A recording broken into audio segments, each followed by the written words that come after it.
me, draw a little picture of me, stick figure, and this is another human being, if I'm seeing them as a person and not an object, seeing them as a person, it means that they matter like I matter. Okay?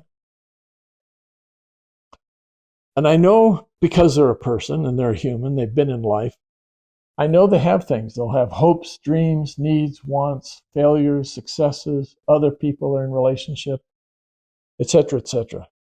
And if they, as a person, matter, then those things that concern them matter to me also. And I may not know them in particularity, but I know they've got them because I've got those things. Right. So as I've explained this to people, and tried to draw it in a variety of ways, sometimes people think, so you're saying, Chris, if I see someone as a person, I need to see him as a good person. I'm not saying that.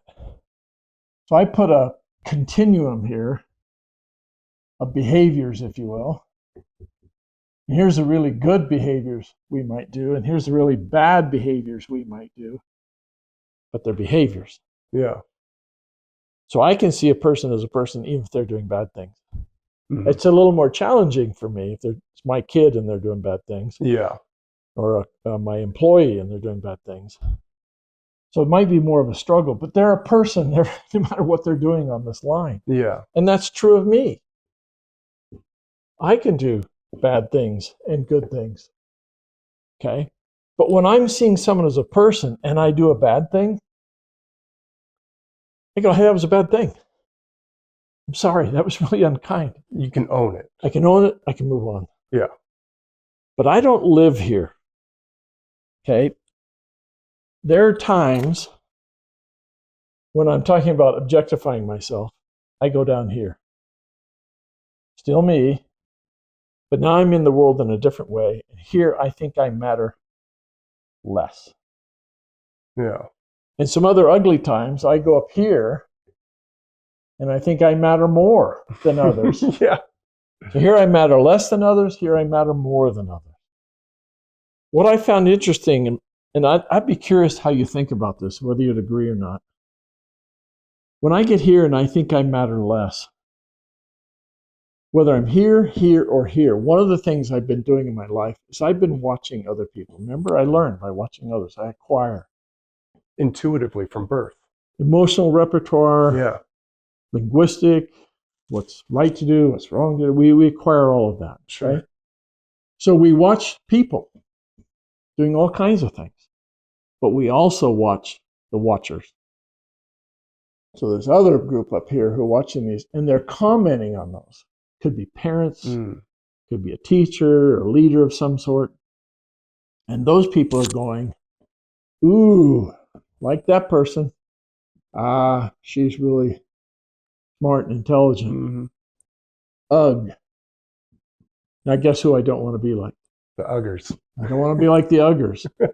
So across time, I build, if you will, a Frankenself. Someone I stitch together about what I should be. I have to have this and this. So when I go here, I actually split off and I'm in the creation of this. Now if I do something wrong, it means I am wrong, I'm bad. From this perspective. Up here, I've just done something wrong. Here means I am wrong, I'm flawed, I'm bad, I'm never enough, I'll never be enough, I'm not desirable, blah, blah, blah. So seeing a person as a person, you see that they have a problem. Seeing them as an object, you see that they are a problem. But we can also do this with ourselves. Same thing with ourselves. I make a mistake.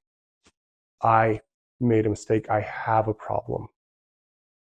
But if I see myself as an object, when I make a mistake, I am a problem. I am a failure. Now you have proof that you're flawed. Yeah. So we talked earlier today, and you said something that I latched onto right away. You had a couple come into therapy recently. Yeah. With a son in the mid-teens struggling. Can you walk through that again? Because I think it's really germane to this point. Yeah. To me, one of the things that this concept has been helpful with. Maybe I got a bad memory. I don't know what it is. But if you tell me in order to be happy, I need to do this, this, this, and if this happens, then go to step 32 and then back to step 16. I'm lost already. Yeah, like it's just, so I really like really simple principles that if I can just do this one thing, everything else is going to go better, right? Yeah. So this couple struggling with their teenage son, we don't even talk about what he's doing or what they should do. We just talk about, do you see him as a person, right? Do you see him having a problem, or do you see him as the problem or as a problem? Right. That was the language that really struck me earlier. Right. And all I want to do is cultivate, if I can make sure, and truthfully, like this couple, they're pretty good at this, almost intuitively. And they were in that place with their son. So we started saying, well, what's going on with them? And like, what does that mean? And we started exploring it a little bit. And pretty soon they're talking about how beautiful he is. This kid looks kind of giving them the business at home. You know what I mean? Like they're stressed about it. You know what I mean? Yeah. But they're like, he's so beautiful. He's so smart. He's so capable, has so much potential. And then I just explain, the only thing I really want to do for me to feel like I'm being helpful in this moment of you guys just already being great parents, but I'm in the room, so I'm going to try and be helpful, right? Don't worry about the problem. Don't worry about what he's doing wrong. Just worry about if you're seeing him honestly, where you still see that he isn't a problem, he has a problem. Yeah. And if you see him as he has a problem, everything else about him stays alive. This is a kid that's making mistakes, but he's still beautiful. He's still got potential. He's still so funny, and he's interesting, and he's smart. Yep. Right? Yep. And he's doing this over here that's really causing problems. That's right?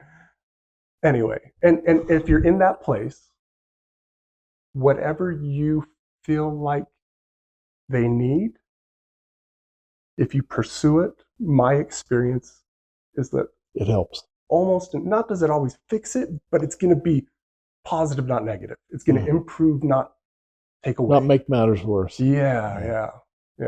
That's actually, I think in so many ways, that's Arbinger's original point. Whatever we're going to do in a corporation, some reorganization, change of this, change of that, change of assignments, we're going to do a different style of this, we're going to work on processes, we're going to blah, blah, blah, whatever those changes are, elevate people, hire people, fire people, in homes, get along, make relationships. Whatever it is we undertake to do, it'll all be made better if we see people as people. Yeah. And it'll all be made worse if we see them as objects. When I was working at Anasazi, they would put us out there in the middle of the Arizona desert, and we'd have a distance to cover to get to a final destination. Yeah. And we had to navigate it with compass maps. Topo maps. Yeah, right. But one of the things I learned navigating at large scale in the wilderness is if I could get oriented once, and then I could pick a point in the far distance. Oh, yeah. And I could go right on the horizon there, that peak. We're headed that direction. The rest of the day was easy to navigate because I could center on that point in the horizon. Yeah. And to me, seeing people as people centers me on that point in the horizon. Yeah. And I just got to head towards that, and everything gets easier. Not what's the right thing to say? Why can't I help them? Why won't they listen? No. See them as a person and then move forward. So I shared a story with you once earlier where along those ideas, clients who are older now. They're in their 60s. They have had some things happen in their area that have been troubling to them. They wish they had not gone in this way. While sharing that with a house guest, the house guest seemed indifferent. Like she didn't want to be bothered with whatever the lady of the house was talking about. Why are you letting that bother you? Yeah. It's not that big. And the lady of the house was hurt by that. That was her language. She said, I was really hurt by that. Yeah. And in that, they were, they wanted to kind of discuss that and think about. And then she said the house guest's daughter was somebody I just connected with. It was fun. It was easy. But the mom was, I couldn't believe it. It's hard to talk to her and all that. And she was really focused on the issue that had happened in their area that this woman seemed so indifferent to. And we'd talked previously, about a month ago, we talked about the same issue. And it's one that concerns them. Mm-hmm. And I remember pausing and saying to the mother, I want to ask you a question. She said, oh, what's that? What question do you think I might be wanting to ask you right now? And she just was stopped. And she really started to think intently. Come on, I've worked with Chris for a while. What's he going to be asking here? And she couldn't just pinpoint it. Yeah. But it's back to this thing we just said. I said, look, the issue in your neighborhood, that's not really, it's an issue, but it's not the issue for me. The issue for me is if someone disagrees with me, can I still see them as a person? Yeah. Because if I see them as a person, we can have dialogue. We can disagree. We can do it civilly. But if I see you as an object, there's no discussion. Yeah. Or I yell at you, I get angry at you, or there's no discussion whatsoever. It's like these extremes. And I'll go off thinking how stupid and idiotic you are, how thick-witted and dull you are. But there won't be a reaching out. There won't be any curiosity anymore. Mm-hmm. So it's not there. And when I said that, the woman just went, it is so easy for me to forget that point. Yeah. Yes, there's issues. Yes, they matter. But while I'm pursuing the issue, what really matters is, can I see that person as a person, no matter how they respond? Yeah. And they may respond in a way that we don't get anywhere on the issue. But still, well, even if we're arguing, can I still see them as a person? I think it's a fun example to maybe sit on for a second. Okay. So let's go back to this moment. I'm worried about this thing, and you go, why? Look, I get curious. No. You go, why? Why? Yeah, would why? You be worried about that? Oh, come on. That's not that. There's more important things. Come on, we don't even worry about stuff like that. Right. And in the example you shared, it sounds like this woman. The way you shared it, and tell me if this is the way you read it. She has this private moment. This private, like, what do you mean, why? Yeah. What do you mean I shouldn't be concerned about this? But it sounds like she just kind of swallowed that. Like she just was like, you hurt my feelings? That was rude. Now, here's what I'm curious about. If you try and put yourself in the shoes of this guest that was kind of like, whatever, right? That's not that big a deal to me. I don't think about that very much, right? Do you think she was trying to be offensive? That's a good question. You know? But even if she is. Right. Okay, we can go to that second then. Stay with this. Yeah. So my impulse is not necessarily, right? That's just not how I experienced the story you told. And so now your friend, your client is bugged. And she is now telling a story about this. Yeah. About this guest. Pretty rude. Why would she say that? What is wrong with her? Did she have no tact? Yeah. She's just oblivious, right? And all of this starts to happen. Well, if she could have stayed seeing her as a person, how does her internal experience change? in that moment. That's brilliant. That's brilliant. How, if I can stay with seeing my house guest as a person. So you be the client, and now I'm the one that's being unaware and is not really valuing the things that you value, or even acknowledging that it's important to you. And I go, I don't care about that. Who cares? But you stay seeing me as a person. Yeah. Instead of having the internal monologue about what a jerk I am, yeah. What happens, do you think? It's interesting that you would say that's not of interest for you, because it's been such a thing that's bothering me. You just helped me see that it may not be that issue for somebody else. Yeah. That's really interesting. So you're able to create space for the fact that maybe I have a different opinion. Yeah. I think I would probably, my variation of that would be, yeah, I might turn to the woman, the house guest, and say, look, I'm going to have kind of a strange dialogue with you right here, but you said, I pointed this thing out and you responded, and I took offense at that. Mm-hmm. I all of a sudden saw you hurting me and being indifferent to me. And I don't know if you sensed that or not, but if you did, there's definitely, I need to apologize for that kind of accusation. Wow. Yeah. That I'm going around saying, if people don't agree with me, that I can get all huffy and hurt. My heavens, what a strange request to the universe. Right. I am sorry I did that. Yeah.